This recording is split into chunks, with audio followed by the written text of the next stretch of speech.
악한 북한 정권이 무너지고 북한에도 속히 주님의 복음이 자유롭게 전파되고 자유롭게 예배할 수 있는 시대가 오게 하여 주시옵소서. 이제 미국 대통령이 바뀌는 이 미국 땅 함께하여 주시옵소서. 이 나라의 정치 지도자들이 하나님을 두려워하며 사람들의 고통과 아픔을 진심으로 이해하는 정치가 되게 하시며 무엇보다도 하나님의 말씀을 읽으며 기도하는 정치가들이 되도록 인도하여 주시옵소서. 이제 예배를 통해서 말씀을 통해서 주님의 음성을 듣도록 인도하여 주시옵소서. 예수님 이름으로 기도드립니다. 아멘. 해주시는 하나님의 말씀은 구약의 이사야서 40장 29절부터 31절과 신약성경 에베소서 3장 14절부터 19절의 말씀입니다. 먼저 이사야서 40장 말씀을 봉독하겠습니다. 이사야서 40장 29절부터 31절입니다. 제가 가진 성경은 1015페이지에 있습니다.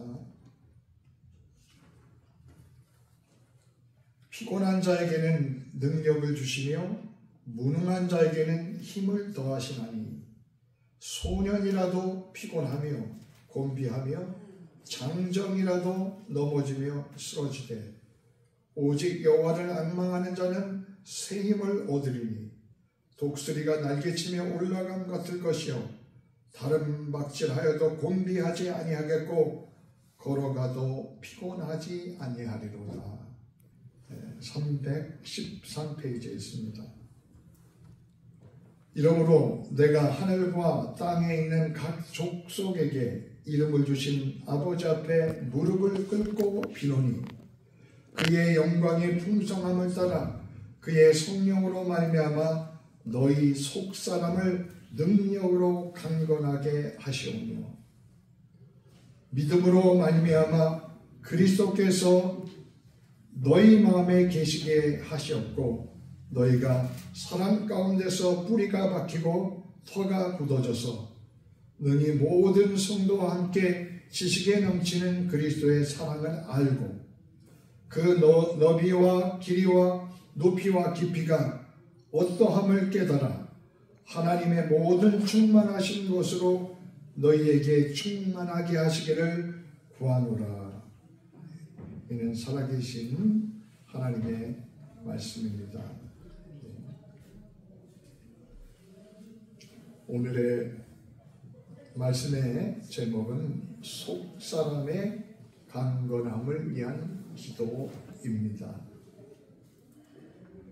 얼마 전에 한국의 뉴스를 보니까 대한민국 사람 중에서 나이가 65세가 넘는 사람이 20%가 넘었다고 합니다. 그러니까 대한민국 인구 중 5명 중에 1명 이상은 나이가 65세가 넘었다는 것입니다. 20%가 넘으면 그런 사회를 초고령 사회라고 이렇게 부른다고 합니다. 이렇게 초고령 사회로 들어서면서 건강 사업의 규모가 엄청나게 커졌습니다. 비타민, 건강 보조제, 의료 이런 건강 사업 규모가 수십조가 되고 있습니다. 우리 몸이 하나님께서 만드신 너무나도 소중한 몸입니다. 그러니 우리 몸을 잘 가꾸고 또 좋은 음식을 먹고 올바른 음식을 먹고 또 아프면 잘 치료하고 비타민도 먹고 이런 것도 굉장히 중요하고 지혜로운 일입니다. 그러나 문제는 요즘 사람들이 이 몸의 건강에 대해서는 생각을 하는데 내면의 건강에 대해서는 그만큼 관심을 갖지 않는 데 문제가 있습니다. 요즘 세대는 건강과 물질, 건강의 물질과 시간을 많이 투자하는데요. 어떻게 하면 외모를 멋있게 꾸밀까 시간과 돈을 투자합니다. 2023년 기준으로 전 세계 화장품 사업의 규모가 5천억 달러가 넘는다고 하는데 어마어마하게 그 카즈메틱 인더스트리가 커져가고 있다고 합니다. 한국만 하더라도 화장품을 많이 만드는데요. K-뷰티라고 해서 이제 화장품도 전 세계적으로 한국 화장품이 많이 팔리고 있습니다. 참 멋진 일입니다. 한국 사람들은 1인당 화장품에 쓰는 지출액이 세계의 최고 수준이라고 합니다. 사람들은 피부를 더 밝게 하기 위해서, 머릿결을 더 윤기나게 하기 위해서, 몸매를 더 아름답게 가꾸기 위해서 다양한 제품과 서비스를 찾고 이용합니다. 그리고 심지어는 성형수술과 같은 고비용의 시술까지 감당하는 경우가 많습니다. 미국만 해도 2024년도 성형수술, 카즈메틱 서저리 시장 규모가 167억 3천만 달러였다고 합니다. 한국에는 성형외과 의사가 최근 10년 사이에 76%가 증가했다고 합니다. 이런 통계들을 볼 때 겉모습을 가꾸는 거는 좋은데, 그거는 좋은 일인데 너무 겉모습을 가꾸는 데만 집착하고 있는 것이 아닌가 하는 그러한 분석을 해볼 수가 있습니다. 사람들이 겉모습으로 보이는 자기의 외모에 그렇게 신경을 쓰고 투자하는 만큼 정작 속사람, 영어로 말하면 inner being, 내적인 존재에 대해서는 얼만큼 관심을 가지고 투자하고 있을까요?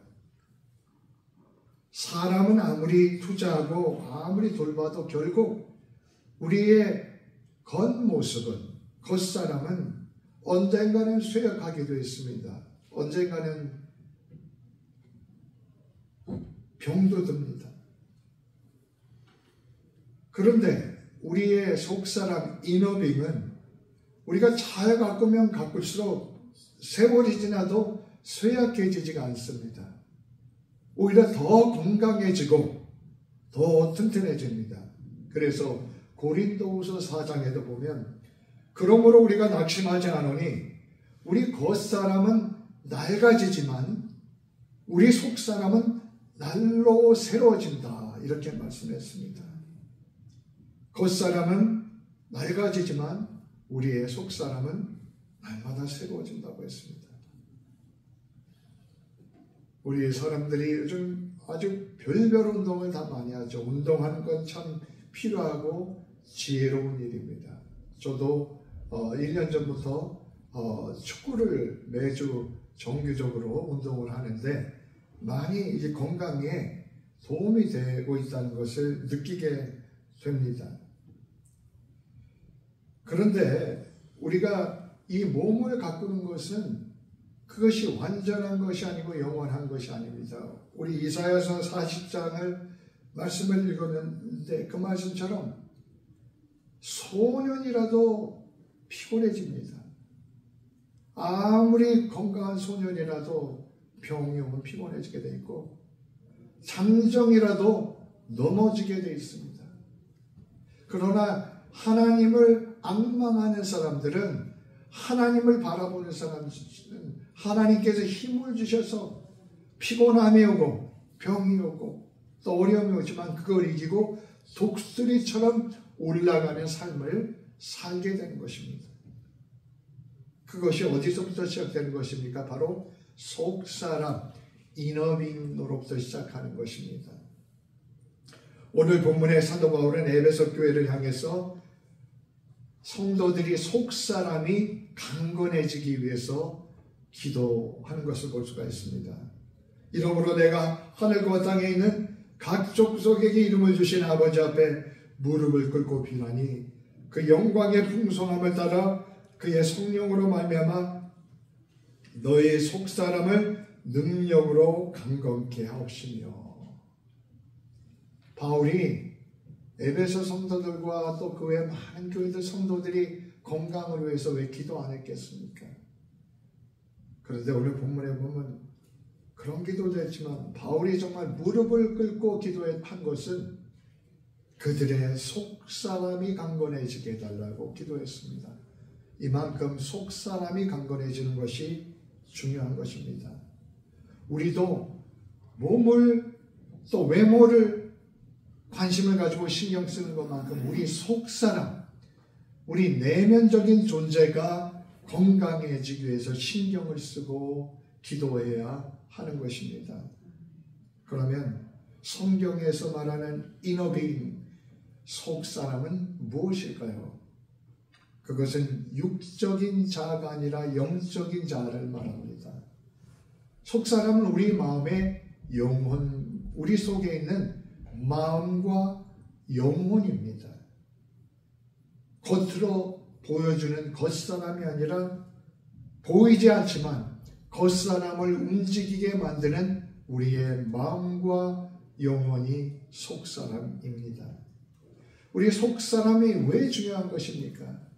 그것은 속사람이 영원한 생명과 직결되기 때문입니다. 우리 겉사람 이 몸은 시간이 지나면 언젠가 쇠약해지고 이 세상을 떠나 흙으로 돌아갑니다.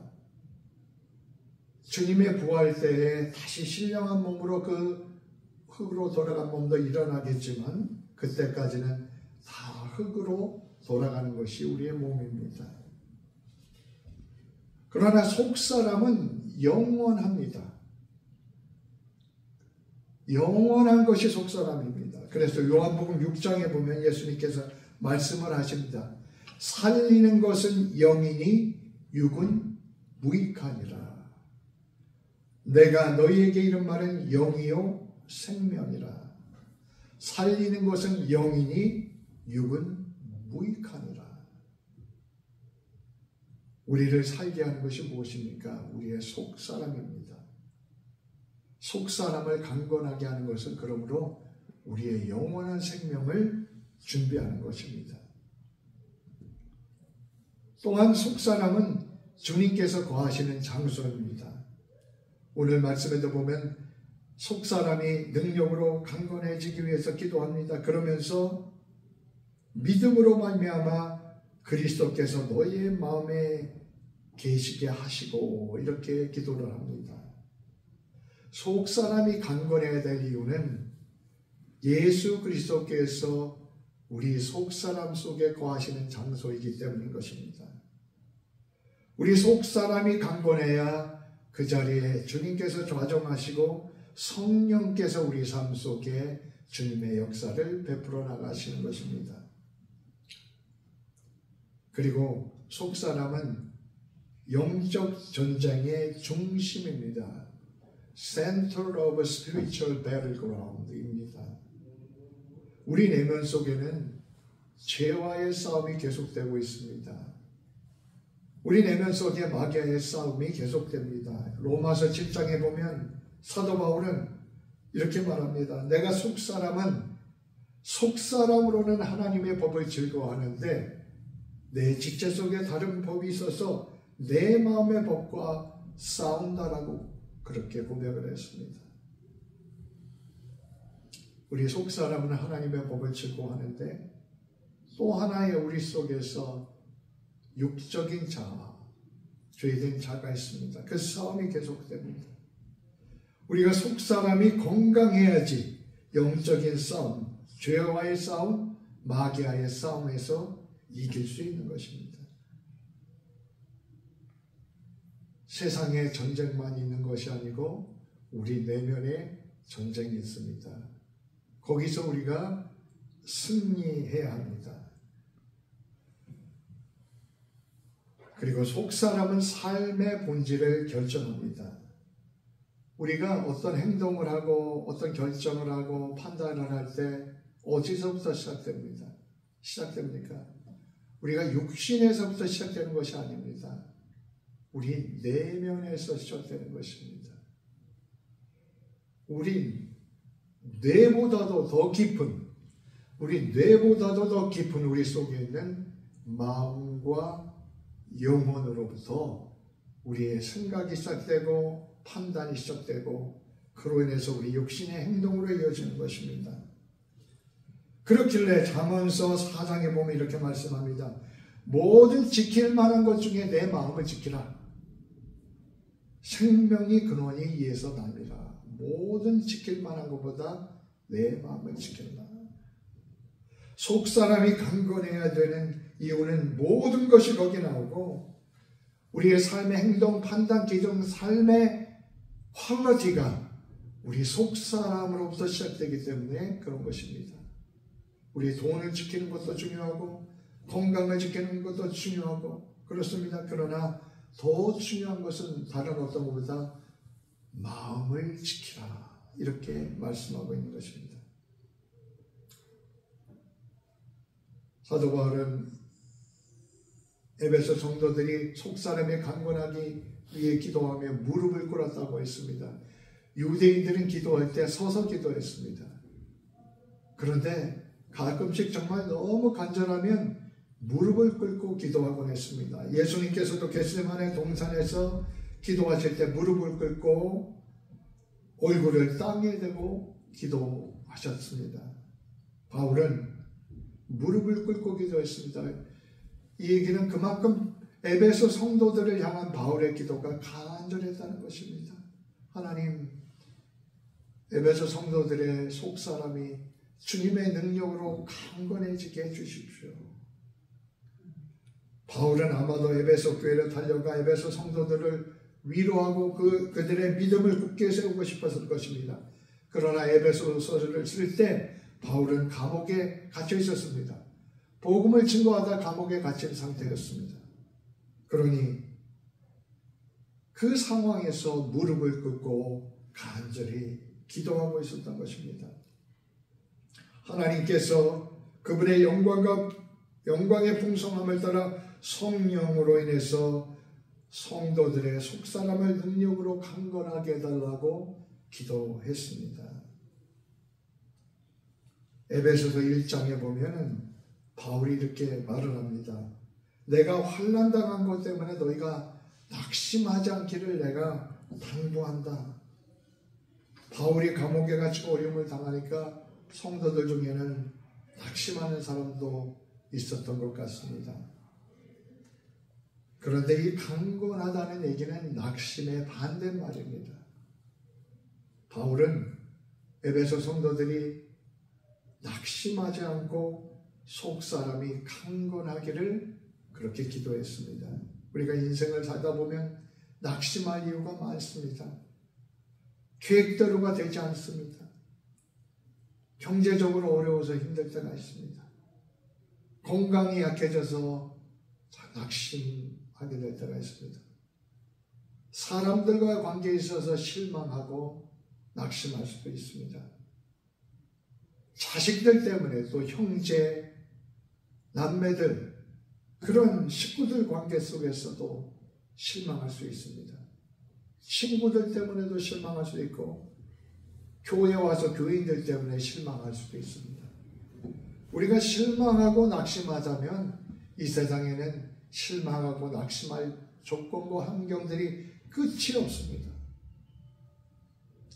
바울은 우리가 속사람이 강건해서 낙심하지 않고 어떠한 환경에도 상황에도 실망하고 낙심하지 않고 강건하게 소망을 잃지 않고 믿음으로 살아가는 사람들이 되기를 기도했던 것입니다.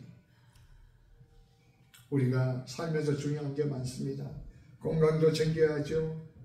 또 책도 읽으면서 또 뭘 알아야죠. 뉴스도 봐야죠. 또 사람들과 잘 지내려면 또 노력을 해야죠. 사회의 구성원으로서 사회에 기여도 해야죠. 신자로서 복음도 전해야죠. 봉사도 해야 되죠. 할 게 많습니다. 그런데 이 모든 것의 바탕은 속사람이 강건해야 이 모든 것이 풍성하게 이루어질 수가 있습니다. 그래서 베드로전서 3장에 보면 이렇게 말씀합니다.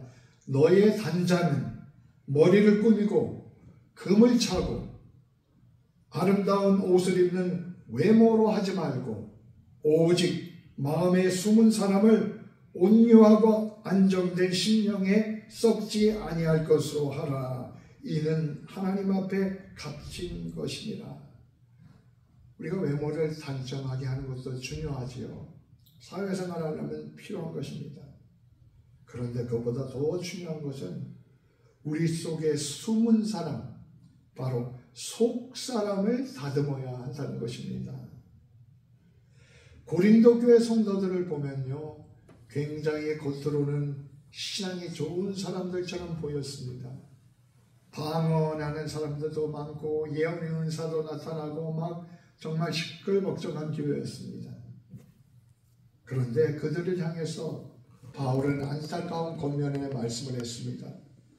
고린도 전서 3장에 보면 형제들아 내가 신령한 자를 대함과 같이 너희에게 말할 수 없어서 육신에 속한 자 곧 그리스도 안에서 어린아이들을 대함과 같이 하노라고 했습니다. 겉은 대단해 보였지만은 고린도 교회 교인들은 영적으로는 지극히 연약한 어린아이와 같은 상태였던 것입니다.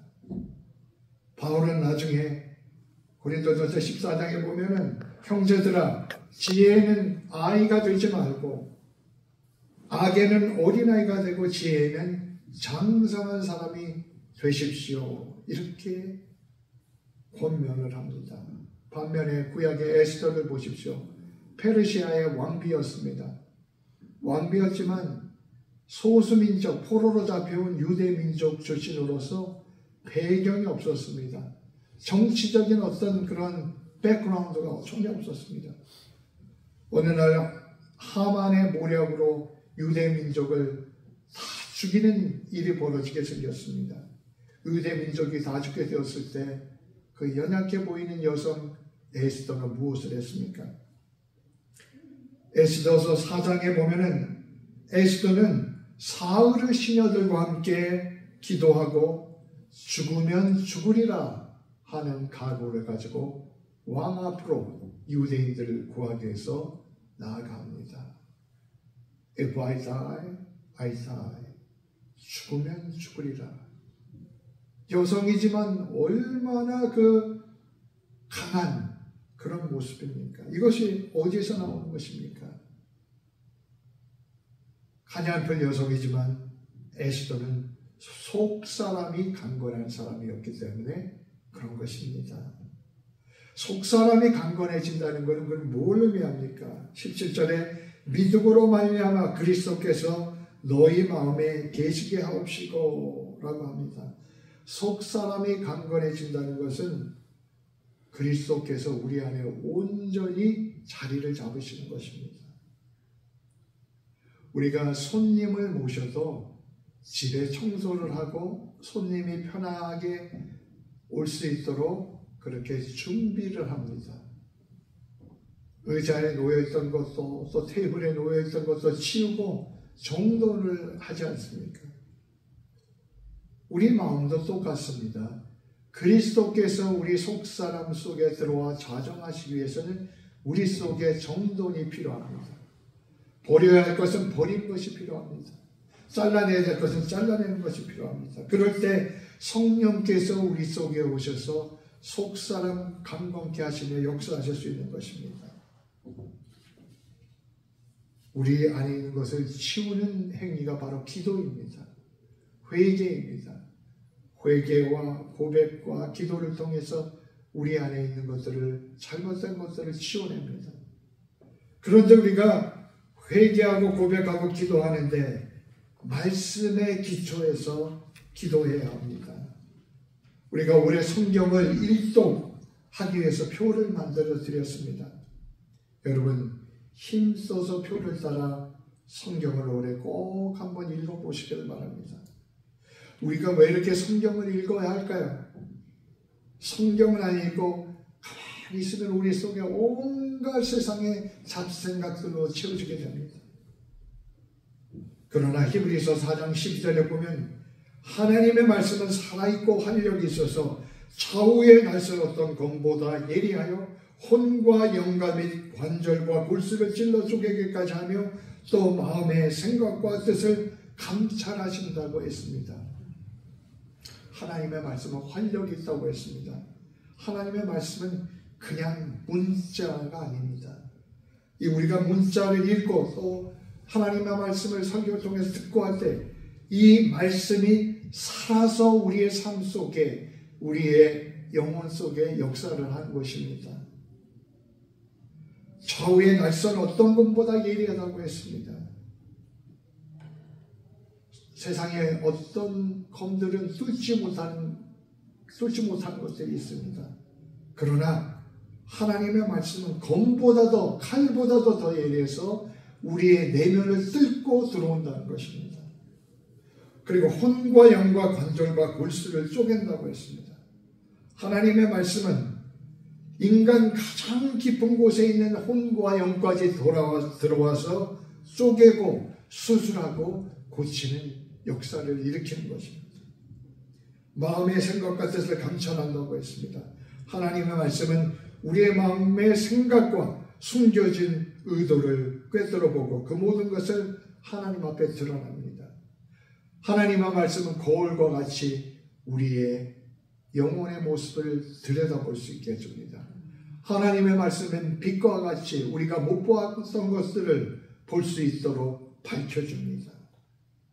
우리 속에 있는 거짓된 이기심, 미움, 질투, 욕심 이런 것들을 들여다보게 합니다. 그리고 우리가 기도하게 하시고 기도할 때 성령께서 말씀과 함께 역사하셔서 우리의 속사람을 고치시고 바꿔가는 역사를 말씀 통해서 행하는 것입니다. 하나님의 말씀은 단순한 읽기 자료가 아닙니다. 성경은 살아있는 능력으로서 우리의 삶을 변화시킵니다.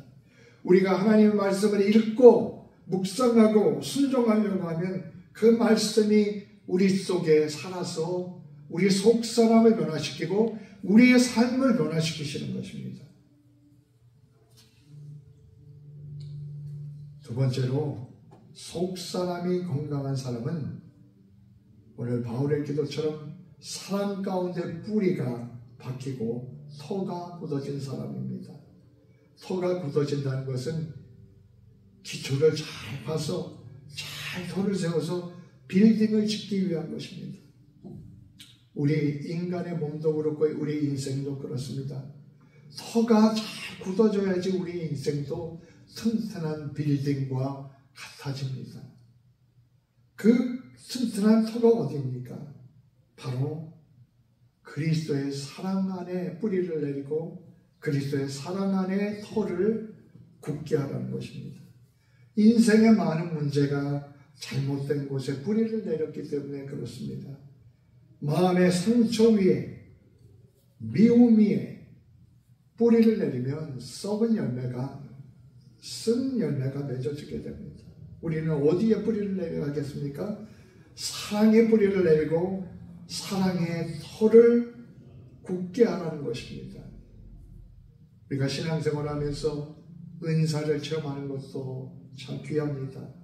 우리가 신앙생활을 하면 예배도 드려야 합니다. 기도해야 합니다. 봉사해야 됩니다. 그런데 모든 것이 바로 뿌리를 어디에 둬야 하는 것입니까? 그리스도의 사랑에 대한 확신에 뿌리를 둬야 하는 것입니다. 갓난 아기들을 보면요, 잘 자라려면 영양소를 많이 먹어야 됩니다. 칼슘도 먹어야 되고 단백질도 먹어야 되고 또 탄수화물도 먹어야 되고 지방도 먹어야 되고. 그런데 그 아이가 하나하나씩 그 모든 것을 챙겨 먹을 수 없지 않습니까? 근데 그 모든 것을 먹는 길이 있습니다. 엄마의 모유를 먹는 것입니다. 엄마의 모유를 먹으면 거기에 모든 영양소가 다 담겨 있습니다. 사랑이 그렇습니다. 하나님의 사랑 안에 모든 것이 담겨 있습니다. 사랑의 뿌리를 받고 터가 굳어진다는 말씀이 구체적으로 무슨 뜻입니까? 우리가 이어지는 바울의 기도를 보면은 알 수가 있습니다. 18절, 19절에 보면은 능히 모든 성도와 함께 지식에 넘치는 그리스도의 사랑을 알고 그 넓이와 길이와 높이와 깊이가 어떠함을 깨달아 하나님의 모든 충만하신 것으로 너희에게 충만하시기를 구하노라고 말씀합니다. 사랑의 뿌리를 받고 터가 굳어지는 것은 예수님의 우리를 향한 그 사랑이 그 넓이가 어떤 것이고 깊이가 어떤 것이고 높이가 어떤 것인가를 깨닫는 것을 말하는 것입니다. 예수 그리스도의 사랑의 넓이는 어떠합니까? 계시록에 보면은 계시록 7장에 각 나라 족속과 백성과 방언에서 아무라도 능히 살 수 없는 큰 무리에 대해서 말씀합니다. 이 사람들은 예수님의 사랑으로서 구원받는 무리들입니다. 그런데 이 스펙트럼이 얼마나 넓은지요. 노인에서 어린아이까지, 남자에서 여자까지, 또 이민족에서 전민족까지 모든 족속 구원받은 사람들이 그 자리에 있습니다. 이것이 그리스도 사랑의 넓이입니다. 주님은 사람을 차별하지 않고 모든 사람을 구원하시는 사랑을 가지신 분입니다. 유대인들은 이 사랑의 넓이를 알지 못했기 때문에 이방인들을 배척했습니다. 그리스도의 사랑의 넓이를 알지 못하는 사람들은 이웃을 차별하고 배척합니다. 이웃에게 복음을 증거하지 않습니다. 그러나 그리스도의 사랑의 넓이를 깨달을 때 우리는 나와 다른 사람들을 포용할 수 있는 그런 마음을 갖게 됩니다. 그리고 그리스도의 사랑의 넓이를 알 때 우리가 나와 다른 사람들에게도 가서 주님의 사랑을 전해야겠다는 그런 마음을 갖게 되는 것입니다. 그리스도의 사랑의 깊이는 어떻습니까? 죄를 많이 지은 흉악한 인생일지라도 죄의 수렁에서 건져내시는 그 사랑의 깊이입니다. 예수님의 사랑의 깊이는 하늘의 영광을 버리고 죽기까지 낮아지신, 그리고 십자가에서 모든 것을 내어주신 그 깊이입니다. 우리가 그리스도의 사랑을 깊이 깨닫지 못할 때는 예수님을 믿고 따르다가 어려운 일이 오면 포기하기가 쉽습니다. 속사람이 강건해지는 길은 바로 주님의 사랑이 어떠한 것인가를 우리가 깨닫는 것입니다. 예수님의 사랑의 높이는 어떤 것입니까? 그 높이는 지옥에 떨어져야 되는 영혼들을 하늘로 높이 끌어올리신 그러한 높이입니다. 우리가 이런 사랑을 깨달아야 우리의 속사람이 강건해집니다. 18세기의 어느 날 폭풍우가 거세게 몰아치는 대서양 한가운데 한 배가 있었습니다. 이 배가 갑자기 몰아친 폭풍우에 흔들려서 곧 배가 뒤집어질 지경이 되었습니다. 그 배 위에 한 남자가 있었습니다. 그 남자는 막 선원들에게 소리를 지르고 있었습니다.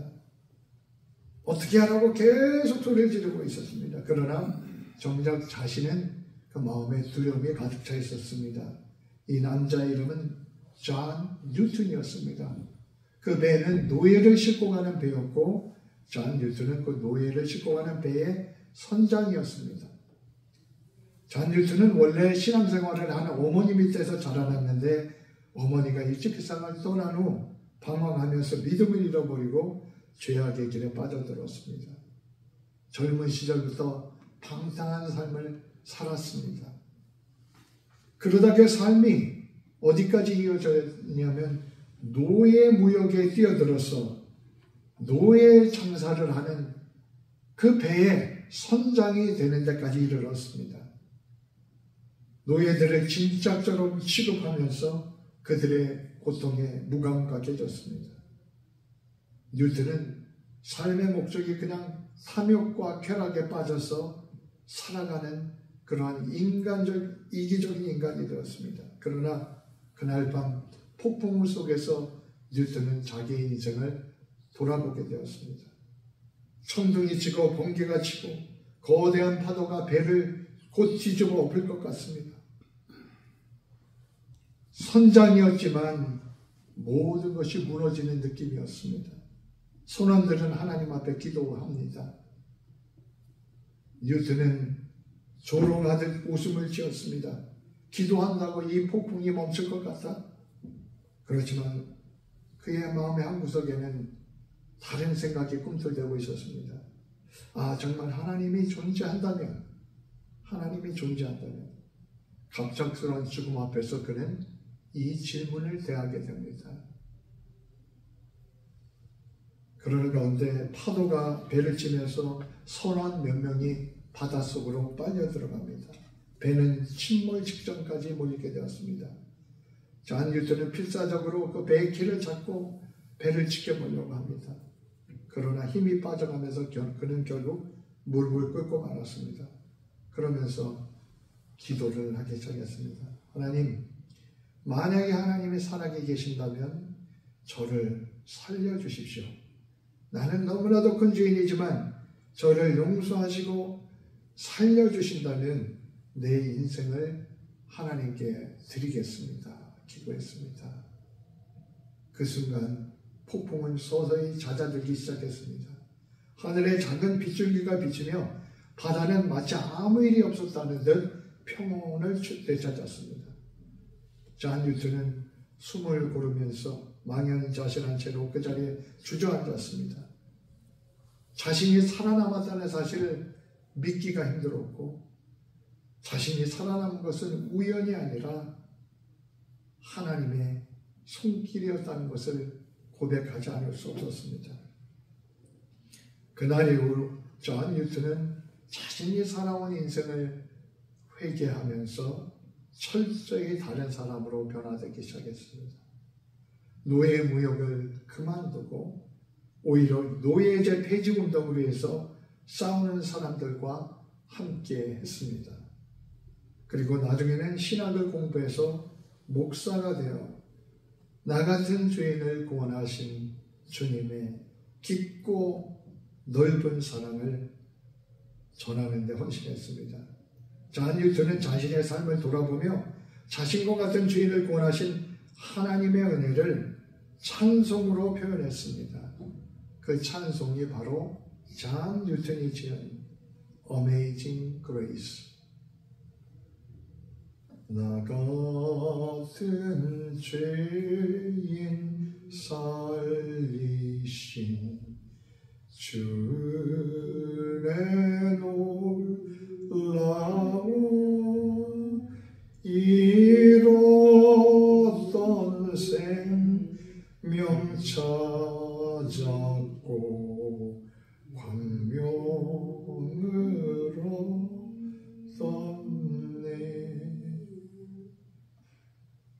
존 뉴턴이 주님을 받아들이지 않았을 때는 그의 인생이 정말 세상 것으로 먹고 마시고 즐기는 삶을 살았지만 완전히 망가진 삶이 되었습니다.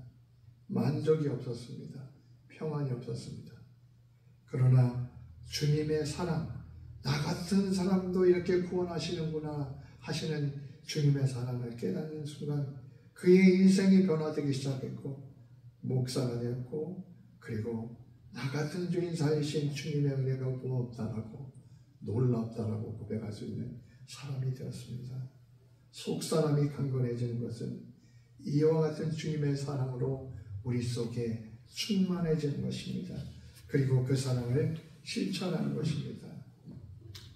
우리가 2025년을 맞이해서 겉모습도 중요하고 우리의 몸의 건강도 중요하지만 바울의 기도처럼 속사람의 강건함을 위해 기도하며 힘써 나가는 우리가 되어야 할 줄로 믿습니다. 기도하겠습니다.